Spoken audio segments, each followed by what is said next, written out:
welcome to my channel, or welcome back to my channel. My name is Andy, sometimes Mouse, and I talk about books and book-related things, and today I am giving you one of my favorite videos to film every year.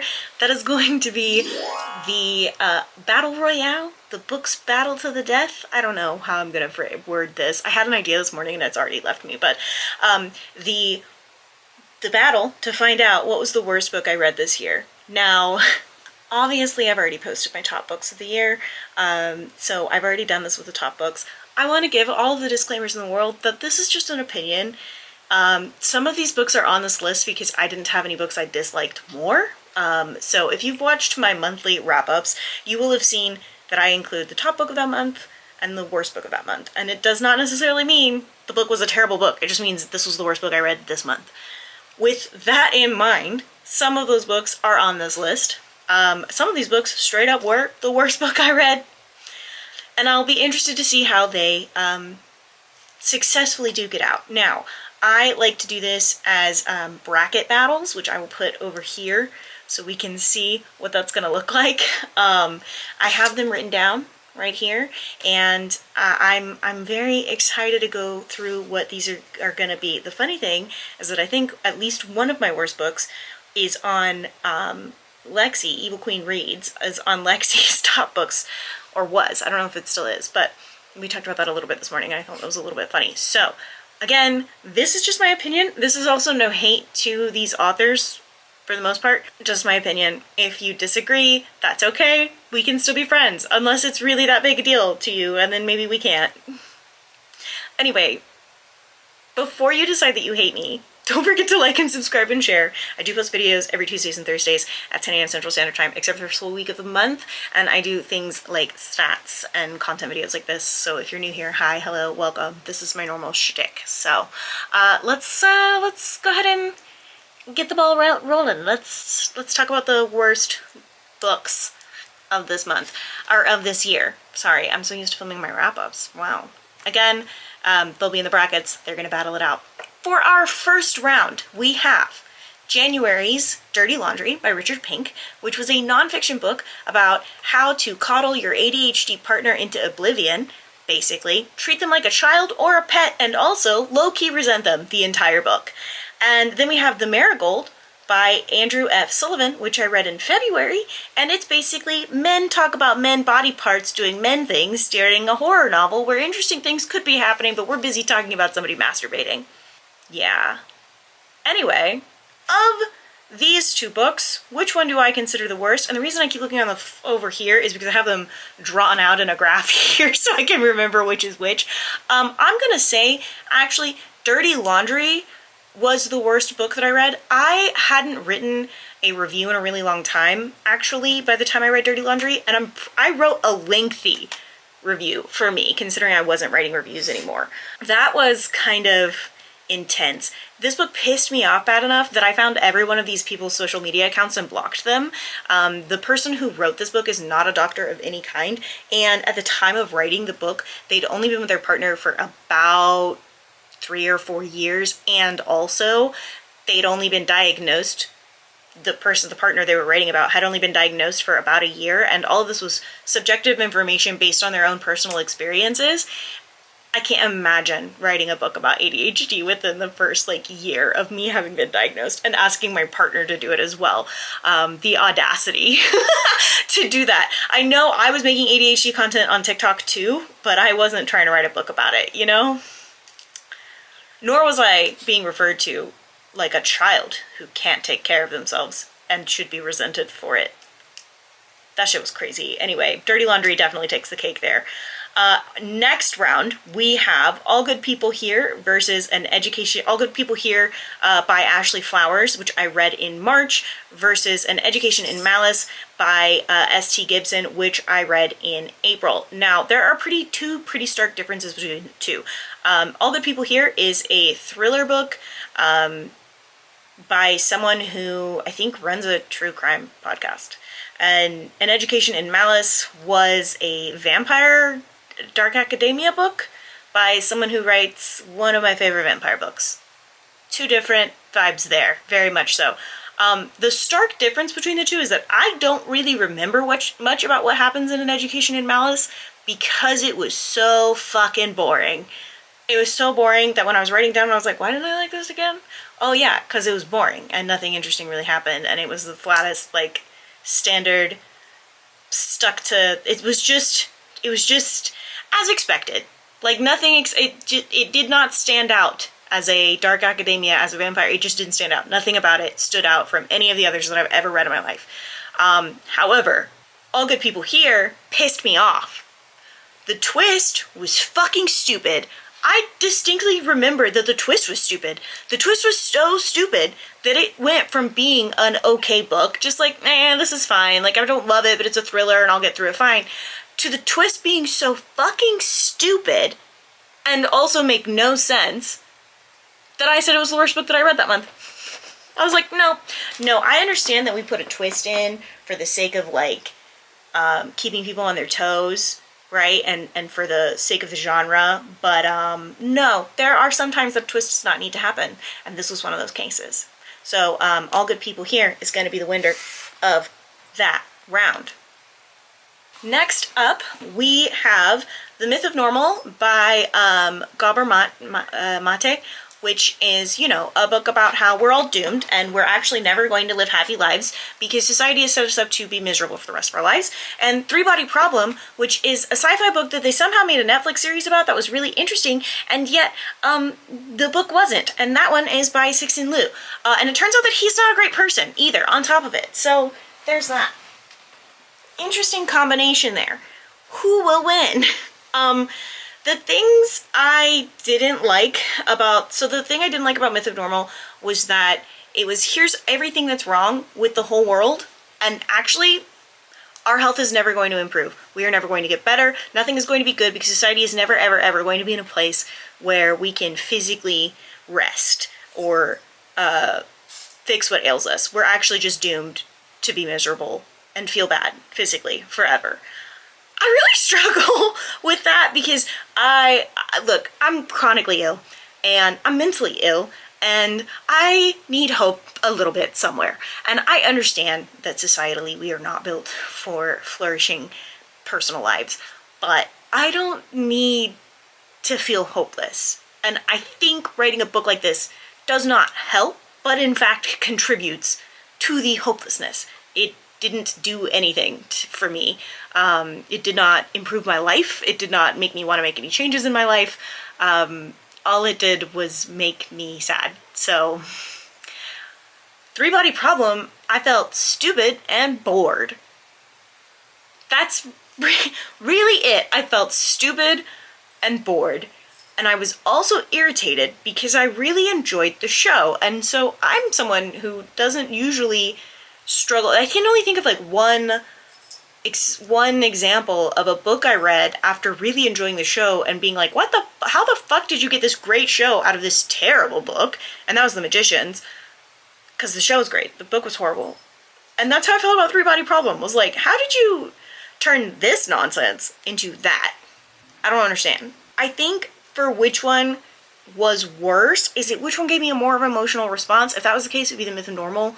Is it which one that irritated me the most, like annoyed me the most? It would be Three Body Problem. In that, Three Body Problem was just like, how is it this bad?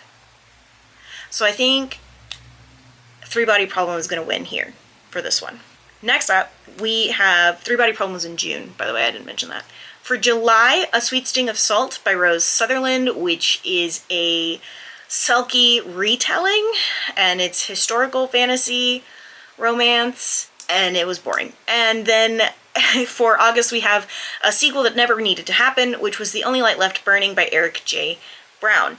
Now, A Sweet Sting of Salt is one of those books that I wouldn't say was the worst book I read this year, honestly. It wasn't that bad of a book.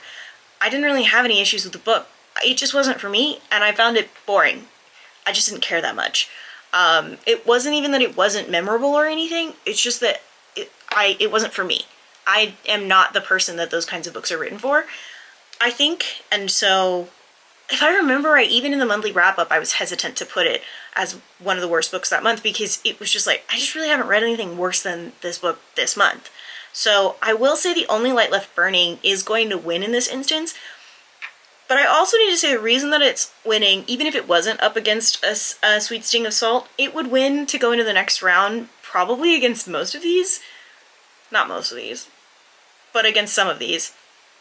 Because nothing pisses me off more than an unnecessary sequel, than a sequel that didn't need to happen. I was good with the first book, and then when I reread the first book to prepare to read the second book, I remembered, why the fuck is there a second book? There's literally no need for the second book. And the second book pissed me off. The characters were miserable and horrible, and the most emphasis on miscommunication trope. They were insufferable, and these were characters that I really enjoyed in the first book. So how do you take these characters I really enjoy and then just like go and fuck them up like that? That's annoying. Anyway, The Only Light Left Burning is the winner of that round. 2 rounds left. Next round, we have September's Bestiary by K-Ming Chang and October's The Angel of Indian Lake by Stephen Graham Jones. This sucks. These are both horror books. Bestiary by K-Ming Chang is when I accepted that I am simply not who this author is writing books for. And that's not me being shady or shitty or anything like that. And I emphasis on the shitty part. This author writes body horror, and you would think that I would love that, except that they have a focus on body fluids, specifically the digestive kind. And those are very specifically the kind that I have no interest in reading in. To the point that it pulls me out of the story every single time. Every time I'm like, ugh, ew. Why are you telling me this? Not on a, ew, it's horror, it's icky, it's gross, like in a, ew. Leave that shit to yourself. Nasty. Some of the way that this author, some of the content that this author writes about also is just not content for me, and the way that it is written is really hard for me to enjoy, really. The plot, writing, and the prose and that kind of thing is really hard for me to enjoy. I have read 2 books and 1 short story from this author, and I've come to the conclusion that the writing is just not for me, which sucks, but it is what it is. Angel of Indian Lake is hard because I really, really like Stephen Graham Jones writing. Very different vibes here. I love Stephen Graham Jones writing. I have read quite a lot of Stephen Graham Jones books. The sequel in this trilogy was already a bit hard because I really loved the first book, but then when I read the second book, I was like, okay, we got a lot going on, a lot of characters, a lot to keep up with, a lot to remember. If I had not reread the first and second book before reading this third book, I would have had no fucking clue what was going on. And even having reread those 2 books, I still got lost. Like, I felt like I should have had a notebook with lists of names and who they were and whether they were alive or dead and what book they died in and all of these things and these connections. Like, I should have done a murder wall like I did with the Inheritance games. For a book that doesn't need all of that, though. That's the thing, is it wasn't necessary, except to understand the book. Not plot necessary, but understanding what's happening. I don't know how to explain that, but that was really disappointing and frustrating to me, especially because I love Stephen Graham Jones writing. I think, for me, Stephen Graham Jones standalones are incredible, but maybe his series are not something that I need to continue to pick up. Comparing the 2, it's very difficult to decide which one of these I would think is the worst book, because one of them is the third book in a trilogy. One of them made me determine I would never read that author again, but just because I think that that author is not necessarily for me, their writing style is not for me. But I think I'm gonna have to go with Bestiary just because there were problems with the execution of the plot, there were problems with the book itself that I had, and with the content, versus Stephen Graham Jones. There were just way too many fucking people for me to keep up with. So I'm gonna say Bestiary wins that round, or loses in this context of worst book. Last round we have Knife River by Justine Champagne, which I read in November, which was a thriller that I almost DNF'd and didn't because it was November and I hadn't DNF'd a single book yet. And I didn't want to start in November. Or The Nightingale by Kristen Hanna, which I read in December because it was a book club pick, and I have never been so annoyed at a book. That's not true, but this year I hadn't been so annoyed at a book. Maybe, that might not be true either. I fucking hated this book. Actually, straight up, I'm telling you now, The Nightingale wins. I don't even need to talk to you about Knife River. It was boring, and I didn't give a fuck about the small town, and I didn't give a fuck about the drama, and I just didn't care. And if it had not have been November, if it had been any other month other than November, I probably would have DNF'd it, and that's why it's on this list. The Nightingale I rated it, first off, I rated it 1 star. Let's start there. I rated it 1 star. Second off, there's some Nazi apologism happening. It's written in modern, like, these girlies do not feel like they are existing in World War II. Also, I don't personally feel like I'm a World War II expert by any means, but I know more than the author does. It's endlessly winter. You don't actually know how old the main characters are, even though she explicitly tells you their ages, and it's because she doesn't know how old they are. The math does not math. I'm literally bad at math, and even I caught in the 2nd chapter of your book that these ages don't fucking make sense.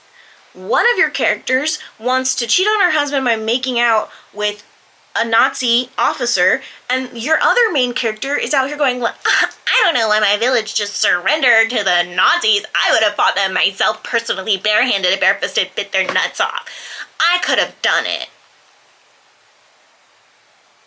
You have 2 incredibly insufferable characters who interact with one another in the most... That was the most realistic part of this book, was the way that they interacted with each other, because they're fucking sisters, and they acted like fucking insufferable sisters. I don't have a sister, but I can imagine. My husband, who would be an editor in another life, also pointed out that the punctuation and the writing style of this is horrible, horrendous. The parts that should have been emotional, I didn't care about, because so much of the things that are supposed to be concrete information laid out about who these characters were didn't make sense, that when terrible things were happening to them, I was like, but wait, what is happening? Who is this happening to? Which sister? What's happening? Also, the 2 sisters' inner voices are so similar, but not, that sometimes I'd be like, wait, which sister's having problems right now? Who are we talking to? Insufferable. All right, our first set. We have figured it out. It's time for round 2. You ready? On to our next round. We're down to our final 6. Just kidding. It'll be really our final 3 here. So we've got Dirty Laundry versus All Good People here. I'm going to say Dirty Laundry wins. Straight up. I hate that book. I have renewed hatred for this book. Honestly. Next round. Like, I don't even need to get into it. I still have renewed hatred for this book. Next round. 3 Body Problem versus Only Light Left Burning. Does my hatred of a boring book trump my hatred of an unnecessary sequel? I'm going to say no. I'm going to say Only Light Left Burning is going to be the winner here. And that's because somebody made an interesting TV show out of it. I think if someone made a season 2 out of Only Light Left Burning, I'd wish they had canceled the show. Next, Bestiary versus The Nightingale. I'm sure you can assume, on the way that I talked about The Nightingale is going to win this round. Because in no instance was I torn between it and Knife River. And whereas with Bestiary and The Angel of Indian Lake, I was quite torn. Here, again, not torn. Gonna say that The Nightingale was a horrendous book. It was a terrible book. Holy shit, was it bad. So, we now have my final 3 horrible books of the year. We have Dirty Laundry from January, we have The Only Light Left Burning from August, and we have The Nightingale from December. Now, normally I will go ahead and pick out what is the worst book of the year, and then I will rank from that down. I think I'm going to give you my 3rd worst, my 2nd worst, and then I'll give you my absolute worst. So, my 3rd worst, actually I'm going to say, is The Only Light Left Burning by Eric J. Brown. I hate a bad sequel. Wasn't necessary. However, compared to the other 2 books on this list, I almost am like, you don't even need to be here, dude. It's just between those 2, right? You were just a bad sequel when I've been reading relatively good sequels this month, or this year. I hate about an unnecessary sequel. I keep saying it. I mean it, though. If your story has wrapped up, even if it ended on an obscure ending, you don't need to write the sequel. Especially if you're going to change who your characters are. But it was a young adult book. And miscommunication tropes are very normal in young adult books. And I can get past that. I can accept that. I cannot accept the problems with the other 2 books, so. The 2nd worst book. This is really tricky. How do I decide between Dirty Laundry and The Nightingale? Because they were both so incredibly bad. The struggle here is that I read Dirty Laundry in January, and so that anger is not fresh, whereas The Nightingale I finished literally last week. Less than a week ago. I finished it on Saturday, and it is Wednesday. I did not appreciate the way that ADHD people were represented in Dirty Laundry, but I also cannot get past some Nazi forgiveness nonsense. I also struggle with my husband, content warning from The Nightingale. My husband loves me, but if he found out that a Nazi officer assaulted me, and the child is the officer's, he would eventually think that I wanted it. I can't. It's very difficult for me to choose between these two books. I don't know. They really are tied for horribleness.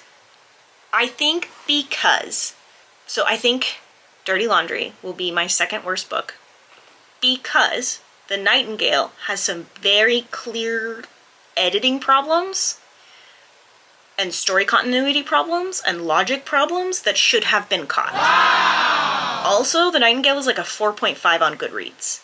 I don't understand how anyone has rated this book that high. It doesn't make sense to me. It's not a good book. It's written badly. The logic isn't there.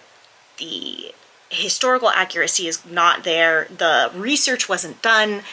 The characters are horrible. The story is just dark and girl power, but not. And nobody gets a happy ending, which like I didn't expect, but right. So my number one worst book of the year is The Nightingale by Kristen Hanna, followed by Dirty Laundry by Richard Pink, and lastly, The Only Light Left Burning by Eric J. Brown.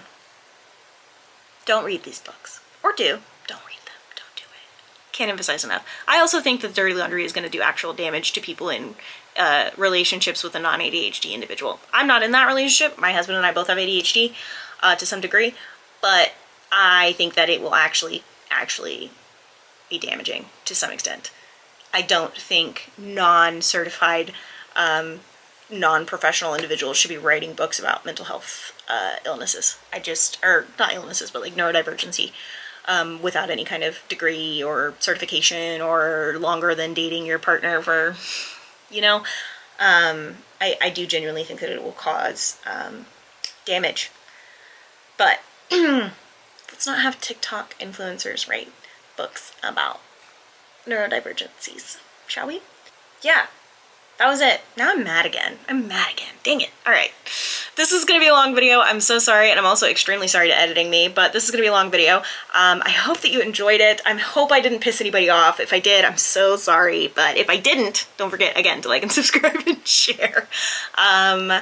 I will see you guys later on this week. If you have read any of these books and you also feel the way that I did about them, comment down below. If you enjoyed them, no counting for taste, I get. No, I'm just kidding. But also am I. Anyway, I'm gonna go. I'll talk to you guys later. Don't forget to take your meds, drink your water, and do something today to take care of yourselves. Okay, thanks, bye.